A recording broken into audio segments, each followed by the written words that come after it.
On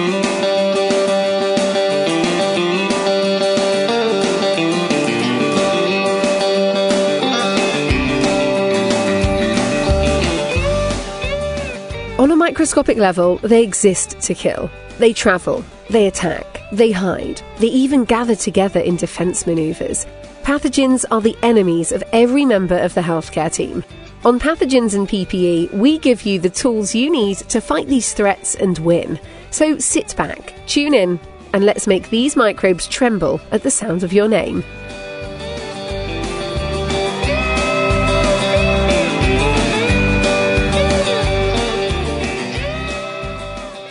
Hey everybody, welcome back to the Pathogens and PPE podcast. This is episode 6, all about IP auditing and sterile processing. I'm Jill Holdsworth, manager of infection prevention at Emory University Hospital Midtown in Atlanta, Georgia. And I am joined in the studio today with my friend and prior colleague, Paul Gentile. Paul, why don't you introduce yourself?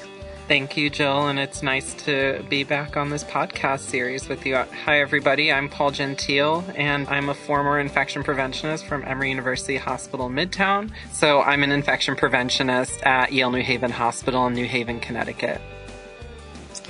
Awesome. Don't go anywhere. We will be right back with some tips and tricks for auditing.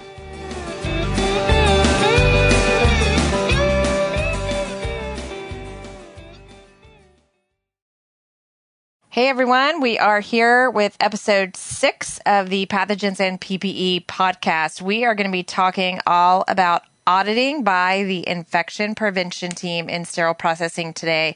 And Paul and I have some really cool guests with us today. They are podcast experts. We have Frankie and Jake here today. So Frankie, why don't you go ahead and tell everybody a little bit about who you are? Hi, and I'm so happy to be back. My name is Frankie Catalfumo. I'm an infection preventionist at Inova Health System. So I'm also an IP, and I do have my sterile processing certificate, so a little bit of a double threat, if you will. Awesome. And Jake? Hey, I'm Jake McHugh. I am a process improvement auditor for Agility and big infection control advocate. I've been in the industry for 15 years. Awesome. So let's start off with just kind of some softball questions here, just to get us started talking about auditing, and then we'll get into more of the harder to talk about things as far as IP audits go. So let's start with Frankie. What would you say would be one of the most important things to audit on a routine basis would be in sterile processing? I would have to say the thing that I look for the most is any sort of pre-cleaning done by our ORs, because that's where we start really setting up SPD for success. So making sure our instruments free of any blood or any bioburden. So I always work with the teams to kind of start looking at that process and realizing where things can be further improved to set SPD up for success. No, and Frankie, I think you made up a great point. I think pre-cleaning, it really is something that we really need to focus on in SPD and also at the front lines as well, because it inhibits like the formation of like bacteria and biofilms that can start forming in minutes once we use one of those instruments. Absolutely for pre-cleaning, because it's at the start of all those instructions for uses that everybody has, and we all have to follow the rules when we're reprocessing those instruments. And Jake, what about you as far as auditing goes? I've seen a lot of the auditing tools that you guys use on a regular basis. What would you say is one of the most important or one of the ones that you use most often when you're rounding on your teams that you work with? So it can really depend on what area we're going through. If I'm going through SPD, I'm probably looking at the surgical tray audit checklist. So I'm just going through the process. I'm watching staff kind of assemble trays, inspecting trays. What tools are they using? Whether that's magnifying lenses, microscopes, tracking systems, to make sure that they can not only inspect the instruments, but if they don't know what to do, how are they going to tackle that? But probably my more favorite one is the flexible endoscope reprocessing checklist, because a lot of that is based around cleaning, post-procedure, pre-cleaning, decontamination, high-level disinfection. And a lot of things can also go back into damage. So whenever they damage a flexible scope, it's an excellent space for bacteria or other nastiness to hide and potentially contaminate. No, and Jake, and I think you bring up a great point too, like with the auditing. I think, it's very important that in terms of the audits that we do, and especially with the flexible endoscopes, monitoring quality and compliance is paramount. And I think that's something that is very important that we accomplish in SPD with IP. Now let's pretend for a second that somebody listening thinks, wow, those things sound super great to audit, but I don't have any of those tools. I don't have anything to start from. What can I do to start doing things on my own? And I've had a lot of people that come to me and say that. And if they don't have somebody to just send them an audit tool to copy off of, where could somebody start if they want to start auditing on their own? Jake, I'll start with you. I mean, they can obviously reach out to their infection control specialists at their hospital. If they're partners with Agility, or they can reach out to us and we can send them all the information they want. And someplace I would also throw in there is looking at the IFUs, print them out, look them over really quickly, and then go to your colleagues and be like, hey, I'm not the expert, but you are. Can you at least teach me? And then kind of use the IFU like a checklist. It's super nitty gritty, but as long as you start getting the basics, it can help you become more familiar, and then a semi-expert / forever a sidekick for them, because that's what I think we are for SPD. Everyone is a sidekick for their success. Yeah, and Frankie and Jake, I must say that, you both touched on important pieces. I think, IP is definitely the one to go to. If you don't know, an IP can always be a guide for the SPD folks in terms of following the IFUs. And I think from a regulatory standpoint, they definitely always want us referencing back to IFUs. I've actually done that before, Frankie, where you take the IFU and you just use it. You take papers, you print them out, you take them and you go follow the process. And one of my favorite things to do, if you have the time, is to take it from the start of when the instruments get put out for the case, and you follow it all the way through the case, all the way through sterile processing to when it gets put back up in sterile storage. And that's really cool to me. It really teaches you a lot. It has you looking at things you never thought you would look for. It gets you really familiar with IFUs. We've also taken IFUs for scopes and literally turned it into an audit checklist, and just taken every step of it and made it into a checklist and said, did you do this part? Yes or no? And then we turn it back into the endoscopy department and said, this is how compliant you are. And that is kind of a tough pill to swallow sometimes, because the departments don't realize that they aren't following the IFUs, or that the IFUs are so difficult, or they're different for every scope. So I do recommend doing that, but it does take a little bit of time, but it's a great way to start if you don't have anywhere else to start. Absolutely. And I love that you touched back on how not everything is exactly the same. I've been going through a lot of departments, and different models, even different generations, can have the reverse of steps, flushing instead of suctions, different brushes, different steps for the manual cleaning process. And it can be a real nightmare. You bring up a really good point, and I'm going to kind of do a double whammy here. Is I say, go ahead and start from start to finish, and then try to set that up the next day, so that way you're a little bit more comfortable. And if there's any deviations, ask why. Why are you using a different brush? Why are you doing this instead? And that way it begins to kind of build your expertise to understand the nuances and differences between some of these brands and between some of the ways that we clean things. That's a really great suggestion. And the more that we ask questions, the more we learn as IPs, the more that sterile processing technicians can get involved in the processes, and the more we partner together. And I think all of this is really great to work together on. And that's what we're all here for, right? Auditing doesn't have to be an I gotcha moment. It doesn't have to be a survey.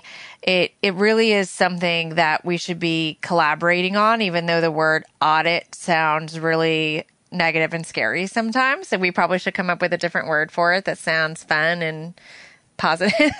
But sometimes we are the IPs and we're coming and they see us coming to do a audit or checklist or something, and all of a sudden everybody's busy and no one wants to talk to us. So that's the exact thing that we're trying to avoid.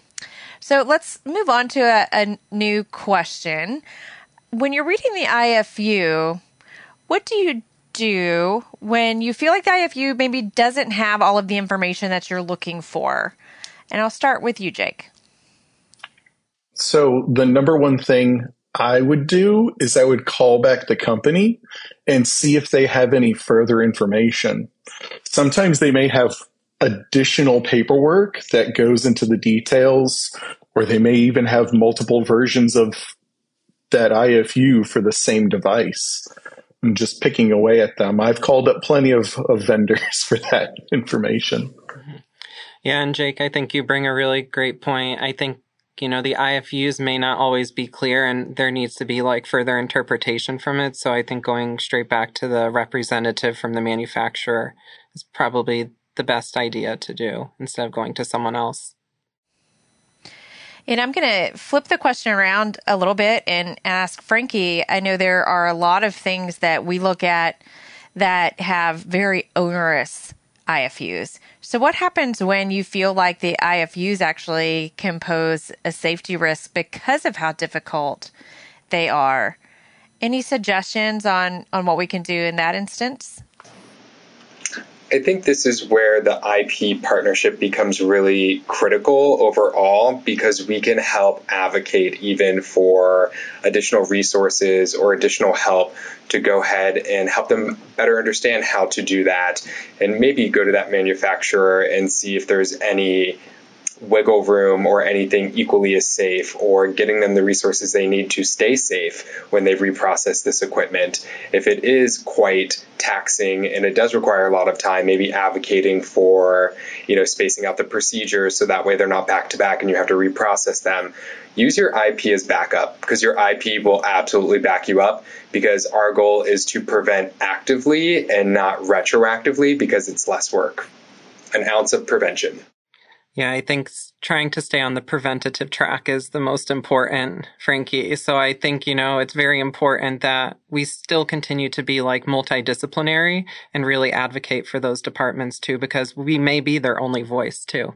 Yeah, absolutely. I'm going to switch gears now. One of my favorite types of rounding and auditing is environmental rounding. And this is really important in sterile processing, because there are a lot of things that seem to just never get fixed in sterile processing and go on and on forever. You've got ceiling tiles that seem to always be stained, or holes in the wall, or you have floors that need replaced. So again, if you're the sterile processing person who's listening today, or even the IP who just hasn't gotten to rounding, where do you start? How do you know what to look for? What are the big ticket items that we need to be on the lookout for in sterile processing? And Frankie, I'll start with you on this one. I tend to go towards general cleanliness.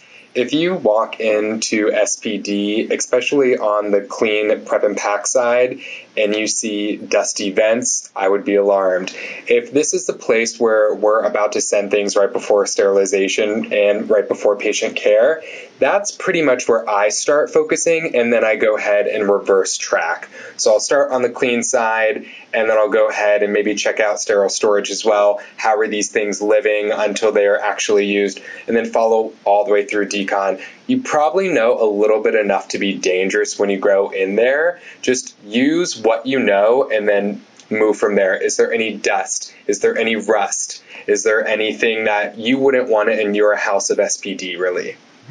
Yeah, Frankie, I think that's a great point. I think sterile processing, especially the prep and pack side. That's where we keep all these sterile instruments. We have to protect the integrity of these instruments too. So it's really important from an environment of care perspective that, we are looking at some of those items you mentioned. I also think of like water intrusions as well, making sure that those types of things don't occur in that space that could potentially compromise any of those instruments that may be in there. Jake, how about you? What do you look for in the environment? I know you have a keen eye for things that are going on in the environment when you round. So the first things I look for when I walk into a department is make sure that they have hand washing capabilities, because I want to wash my hands when I'm walking in. So whether they got sinks or they have foam on the walls. The next thing I'm going to be looking for are sterile tray integrity. So making sure that there's no wrap trays in sterile storage that are disintegrating or they have torn tape or popped arrows. And that's just my kind of immediate observation. And then I might go over to one of the technicians and just start asking them, not necessarily what should the temperature and humidity be, but where would you find that information? Do they know where to go to see if it's within compliance? And just kind of follow the trail from there to the manager, to environmental services, or whoever might be over that. So Jake, you're kind of like doing almost like a tracer. You're looking for specific items. I agree with you. Hand hygiene, looking at alcohol-based hand rubs, making sure that's readily available and accessible. And then also just understanding the scenario and just kind of following through their workflow processes, I think is really important too. And the term tracer may not be something that everyone is familiar with, but when we use the term tracer, it's following sometimes we use it in terms of a patient. So following the patient through their entire journey. So in sterile processing, it would be a little bit different, but like Paul mentioned, it would be following someone through their normal workflow through the entire process, since it's not necessarily a patient situation. It's the actual flow of the work. And so that's where we trace a process. And so we call it a tracer. So now I'm going to switch gears and just kind of talk about what best practices in auditing are. And I love talking about this because I've heard so many different stories through the years of people who have done this really well, and also IPs who maybe could use a little bit of work on partnering with their sterile processing group. So I want to talk about what can help this go well and how we can nurture that collaborative relationship when IPs are coming into audit, and giving advice that can benefit both sides, whether you're the SPD side, whether you're the IP side. How can we make sure we're working together when these audits happen? And I'll give you an example to get us started. When I've presented before, I've heard that IP comes in, they have their clipboard, they write down some stuff, they look around, they don't talk to anybody, and then they leave. No one ever hears anything about what they found, and they're never heard from again. So, in case you weren't wondering, that's not how to do it. So we want to make sure that IP is a good partner and that SPD is an engaged partner in this process so that everybody's working together. So, Jake, why don't I start with you? What do you think some good tips for those that are listening would be on both sides to be engaged and to foster collaboration? So for one thing, if there's somebody wandering around in my department that I don't recognize, I'm going to probably inquire to who they are and just in a friendly manner, just see what they're doing. Maybe they need some assistance walking out of the department. They got lost. But as soon as I find out that they're infection control, I want to see if they have any questions about what they're looking for. Is there anything I should be aware of? And try to engage them as much as I can, because maybe they're looking for a specific part of the department and they just haven't made it there yet. Yeah, and I agree, Jake, too. I think, we should look at the IPs as a resource. And I like how you have that questioning attitude as well, because we know many people walk through sterile processing. So I think it's very important to kind of figure out who's in there and what are they there for and what's their purpose. I actually love that answer. If you see anybody that doesn't work in the department, especially somebody you don't know, which honestly, hopefully you do know your IP. If you're listening to this and you don't know who your IP is, go find them and introduce yourself or ask them to come down for a visit. But of course, if you don't know who is walking into your facility, absolutely you should approach them and say, can I help you? And, hopefully they have on the right PPE and ask them how you guys can work together. But also, if the IP is coming in and they're coming to round and they do so on a regular basis, our ultimate goal would be that you come to us. And it takes a while to get there. But my favorite thing is going into the department now and having people say hi, or they come to you and they say, oh, can I come show you this? We have this thing going on, or I want to show you what we're working on. That is the best feeling to me. And the only way that that's going to happen is if you spend time down there more than just when you go to audit. So you actually have to hang out down there a little bit, get to know the people. So that would be my advice, is spend as much time down there as you can and really get to just know the work, just observe. Don't always go down when you need to get your audit in for the month. Frankie, how about you? What would your advice be? So from my IP side of the brain, I actually love going up to people and making sure I know their names. Names go so very far. That way, if you're bumping into them in the cafeteria, you're like, hey, Jill, hey, Paul, hey, Jake. It just really starts making it more of a friendship, and it's easier to be friends with your SPD members. So that way they can show you those things. You can walk in and be a familiar face. And then something that I do if I'm sort of unfamiliar as well, I say, hey, I'm new to this area. My name's Frankie. What's yours? Am I wearing the appropriate PPE? It automatically gives them an opportunity to flex their muscles to let them know I'm in their house, and then let them know, like, I don't know everything you do. Am I appropriately dressed to be in this area? Can you show me a few more things that you really know about? Like, break the ice. You're not the expert, they are, but you shortly can be. Yeah, I think it's very important, Frankie, to not be a stranger to them, but be a friend. And, we're all in it together. I know that's a common saying that we heard quite frequently these last couple of years. But I think, I think in SPD and infection prevention, we all have the same mission and vision of what we expect. And we all want to protect our patients, and we want to make sure we're doing the right thing in the end. So I think that's a really good point.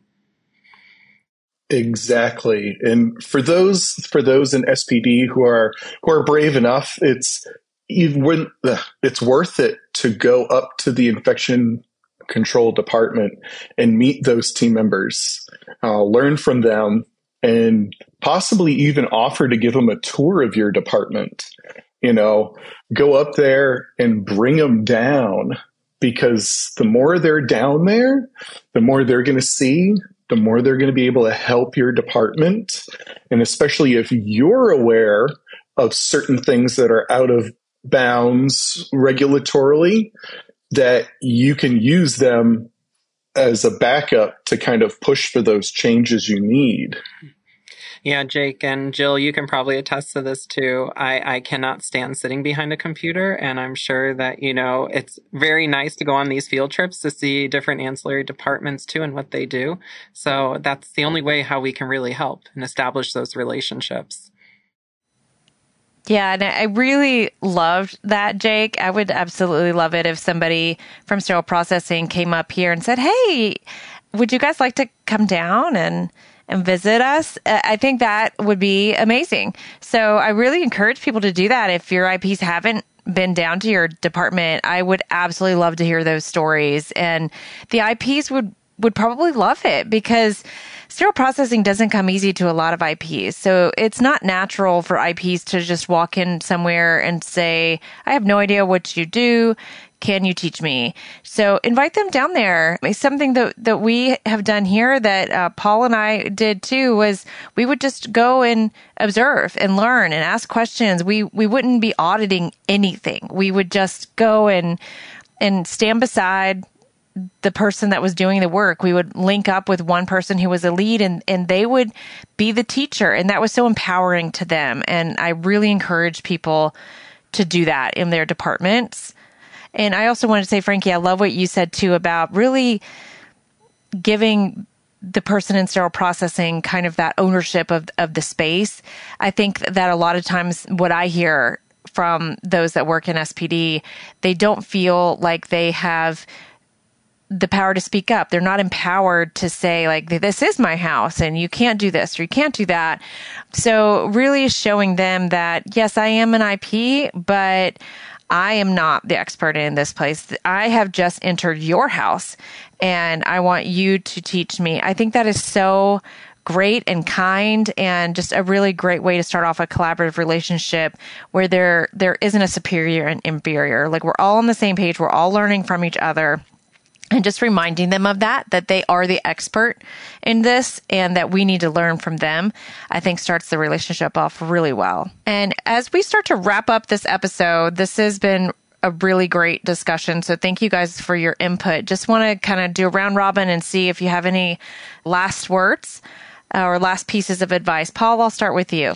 I think we definitely, Jake and Frankie, thank you so much for being on this podcast. And I think, we touched on some very important pieces. I think it's very important that we establish relationships with our SPD and infection prevention folks and really be advocates for one another. And we all have the same goals in mind. I love how you guys touched on the instructions for use, always going back to that, and also to the manufacturer. I also like to, at the beginning, we were talking a lot about pre-cleaning because that is one of the most important steps. And I know that's constantly under scrutiny with regulatory bodies. So I think these were all great points that you touched on today. Awesome. Jake, any last pieces of wisdom? So if I could give one final, word of wisdom, I guess, is for everybody to go back to their Amy ST79 documents, not saying you got to read the whole thing right now, but particularly there were some amendments that came out in 2020. And one of them was about environmental services, food, drink, and some other stuff for the department environment. Review that and partner up with your infection control team to make sure you're in compliance with that. It's a great amendment in that regulation book. And my sage advice, if you're looking for a pro tip how to break the ice, ask your SPD manager, can you join Huddle? Join every single day. Start to get to know their names. Start to become a familiar face. This is a great way to lower the anxiety that your position may bring on the team. So just join their Huddle. All you got to do is say hi, soak it in, learn what they're learning, ask questions, allow them to be the experts. Huddles are such a great way to break the ice, whether it be SPD or a new area that you're covering as an IP. Pro tip, free pro tip. Free advice from Frankie. Awesome. Well, thank you guys so much for being on this episode, and we will see you next time for episode 7. Thanks. Just to recap what we talked about in this episode, we did touch upon pre-cleaning and the importance of doing that prior to going into decontamination. And we also talked about following the instructions for use, and as tedious as they can be, it's very important that we follow them. And if we don't understand what is being stated in the IFUs, to reach out to the manufacturers and also collaborate and establish a relationship with infection preventionists. I think that's the most important thing because, again, we're a resource to the hospitals or any type of healthcare facility you're working in. So I think it's very important that we are continuing to establish that friendship and relationship with them to help them through any problems they may have. We also emphasize the importance of spending time together in sterile processing, whether you're from SPD or you're from IP. Initiate that conversation and that relationship to really spend the time observing an SPD, observing the process, looking at the IFUs, and really following the process along, and using that as your start to auditing if you need somewhere to start. If you're an SPD and you aren't sure how to get an audit started, contact your friends in IP and just start learning about the environmental things that you can start looking for every day. You don't have to do a formal audit to look at your environmental auditing strategies. So partner together, collaborate together, and be engaged in the process together. That's it for today, and we'll see you next time. Don't forget to wash your hands and keep fighting dirty.